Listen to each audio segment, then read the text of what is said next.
The screen lights up your face at 2:13 in the morning. 1,000 people are talking at once. Someone is crying into a camera under perfect lighting. Someone else is laughing too loudly at a joke that wasn't funny. Vacation photos, gym mirrors, motivational quotes copied from strangers who are just as lost. Everyone reaching outward like their soul is standing in the street with a cardboard sign that says, "Please notice me." And then there's you, silent, watching. Not because you have nothing to say, but because somewhere deep inside you, something feels wrong about turning your inner world into public entertainment. You type a sentence, delete it, upload a photo, archive it. You stare at the blinking cursor like it's asking for a piece of you you're not willing to give away. Most people would call that insecurity, but that's not what this is. Because empaths don't hide from attention the way people think they do. They hide from exposure. There's a difference. Attention is being seen. Exposure is being emotionally entered. And if you've spent your whole life absorbing the emotional temperature of every room you walk into, if you've spent years reading the micro-expressions no one else notices, carrying emotions nobody admitted out loud, feeling the exhaustion behind people's smiles before they even speak, then social media starts to feel less like connection and more like standing emotionally naked in a stadium full of strangers. That's the part nobody talks about. The empath doesn't fear being disliked. The empath fears being consumed. And once you understand that, everything about their silence begins to make sense. There's a reason empaths disappear online while everyone else seems addicted to being visible. It's because empaths experience emotional exposure differently than most people. For the average person, posting online is an action. For an empath, it can feel like an emotional transaction. And transactions cost energy. You have to understand something most people never realize about highly sensitive individuals. They don't just express emotion, they absorb response. That means every view, every comment, every subtle shift in tone gets processed deeper than it should. A stranger's sarcasm lingers for hours. An ignored message quietly bruises them. A flood of attention overwhelms them instead of validating them. And the terrifying part is, most empaths don't even consciously know this is happening. They just know they feel drained afterward, heavy, like they walked into a crowded room carrying their nervous system outside their body. So eventually they stop showing themselves. Not dramatically, quietly. The way a person slowly stops opening windows during a storm. And social media is a storm. A constant flood of emotional weather. Everyone performing certainty. Everyone curating happiness. Everyone leaking insecurity through filtered perfection. Empaths see all of it. Not intellectually, viscerally. They notice the sadness hidden underneath someone's perfect life post. They feel the desperation inside oversharing. They sense the loneliness disguised as confidence. They catch emotional contradictions other people scroll past without a second thought. That's why social media exhausts them faster than it exhausts everyone else.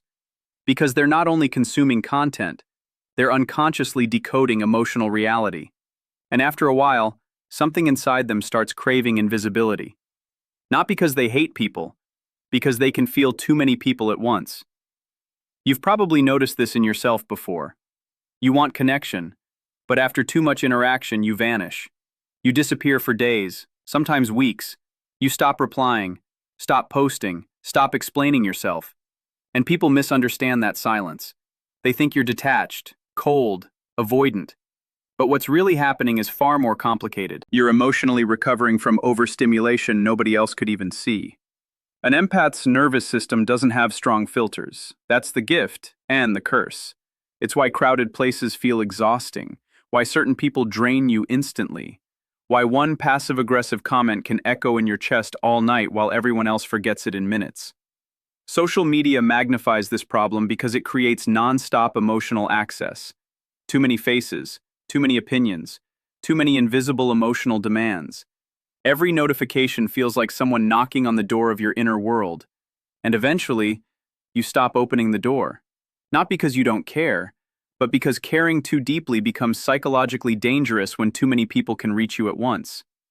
That's why so many empaths become observers online instead of participants.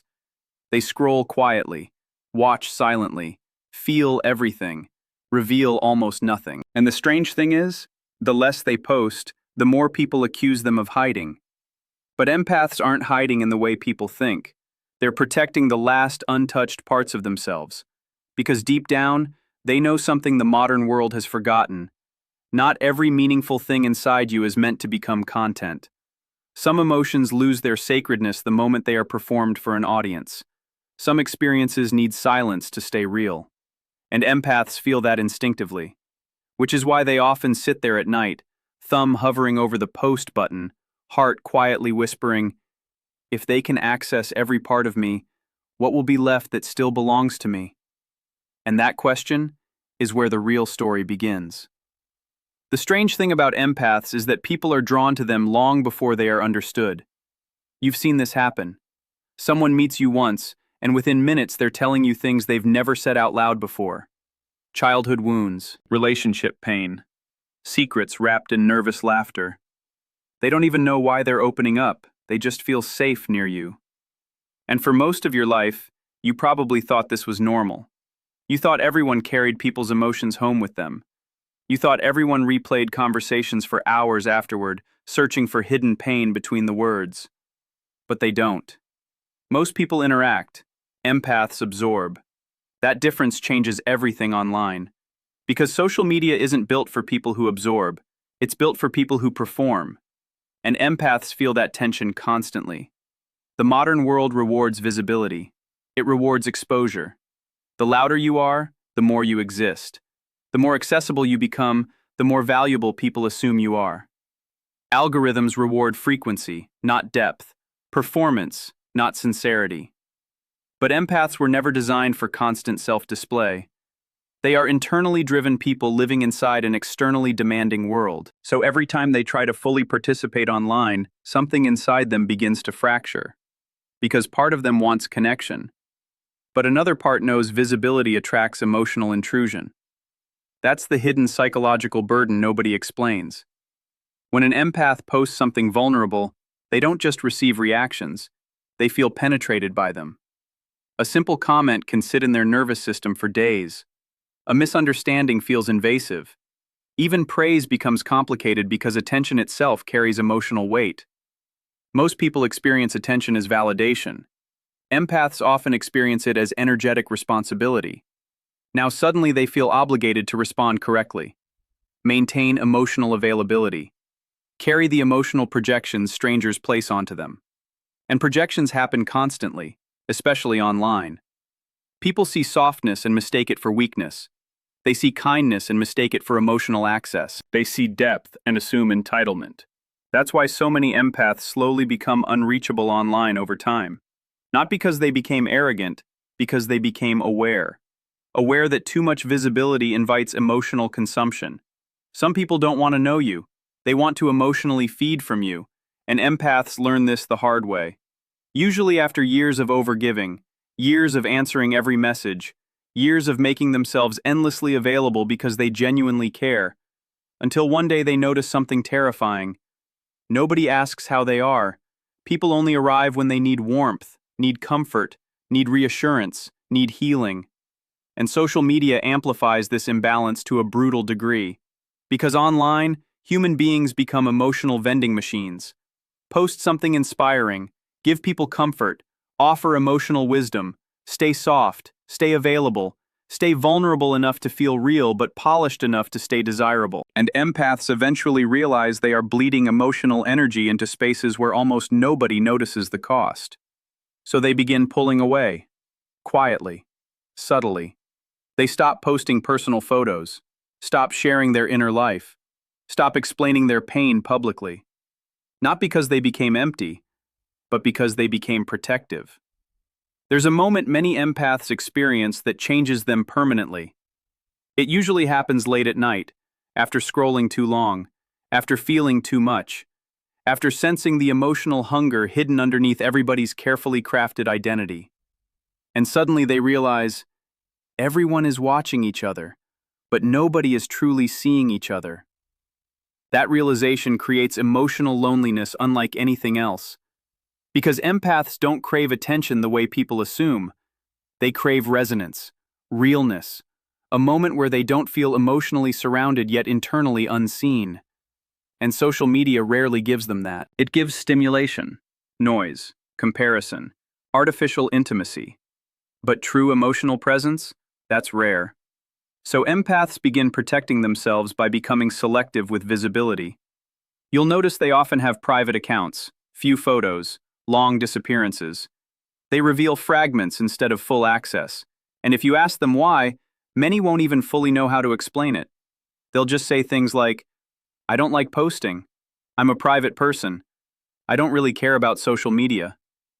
But underneath those simple words is something much deeper, a survival instinct. Because when you feel everything deeply, privacy becomes emotional oxygen.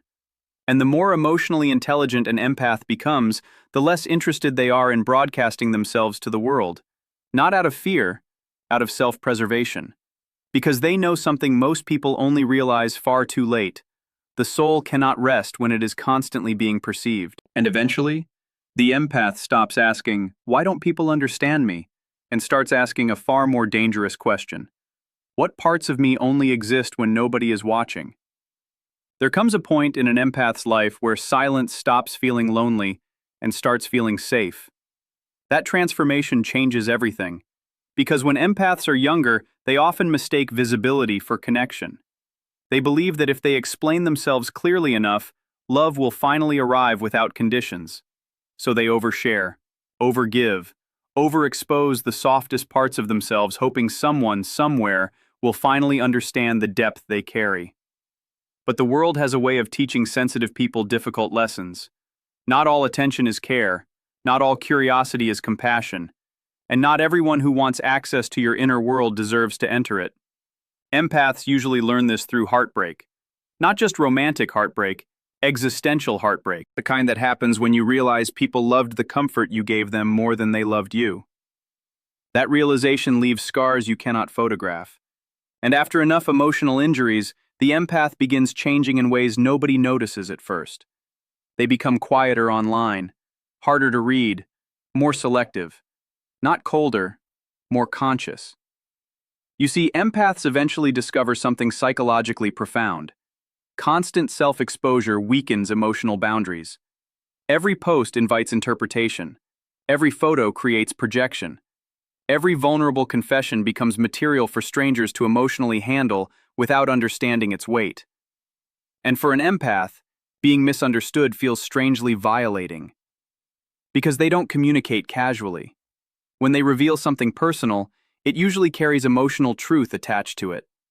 Meaning, history, memory, nervous system residue. So when people respond superficially, mock it, reduce it, or scroll past it carelessly, the empath feels something fracture internally. Not because they're dramatic, because they attach emotional sincerity to expression.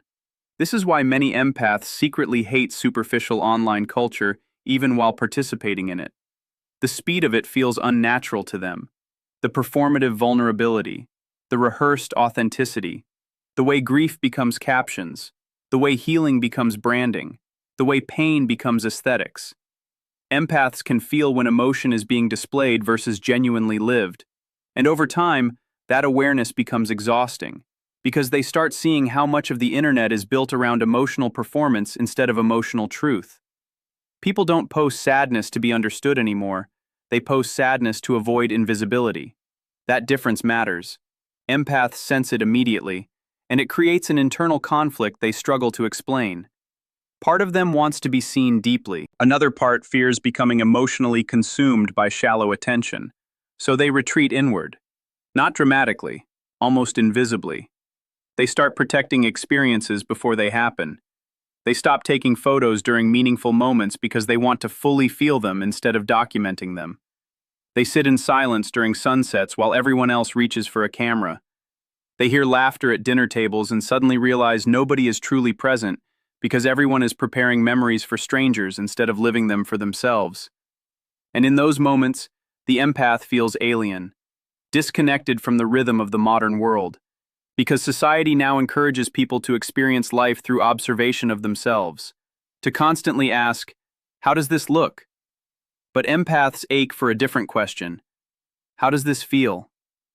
That's why many of them slowly disappear from digital spaces as they emotionally mature. Not because they're antisocial, not because they think they're better than anyone else, because they begin realizing their inner world cannot survive constant performance. There's a psychological phenomenon that happens when human beings know they are being observed for too long. Eventually, they stop behaving naturally. Empaths feel this intensely. The more perceived they become, the less emotionally authentic they feel. And authenticity is oxygen to them. Without it, they begin suffocating internally. So they create distance, privacy, silence, not as punishment toward the world, but as a way to hear themselves again. Because after years of absorbing noise, projections, expectations, opinions, trends, and emotional static, many empaths eventually reach a breaking point where they no longer want to be emotionally available to everybody. They want depth over access, presence over visibility, real connection over endless interaction. And that desire terrifies people who only understand relationships through constant contact. Because when an empath pulls away, it doesn't always look dramatic. Sometimes it looks like unanswered texts, deleted accounts, long pauses, a life becoming quieter and more private. But internally, something sacred is happening. The empath is reclaiming ownership of their own emotional space. For the first time, they begin asking themselves, what do I actually feel when nobody else's emotions are touching mine? And the answer to that question usually changes the rest of their life forever. The final stage is not isolation. That's what people get wrong about empaths. They assume the empath disappears because they've given up on people, because they're wounded, bitter, emotionally exhausted beyond repair. But that isn't the truth.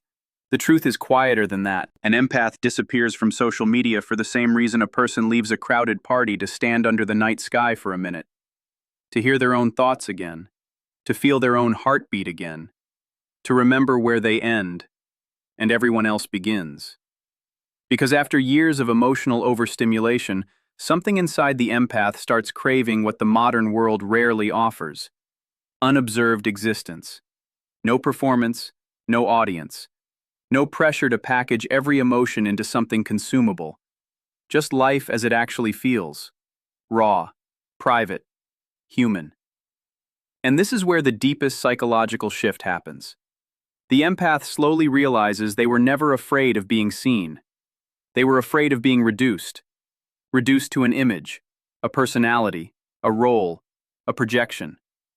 Because social media often turns human beings into simplified emotional symbols. Strong, attractive, broken, successful, wise, funny, desired.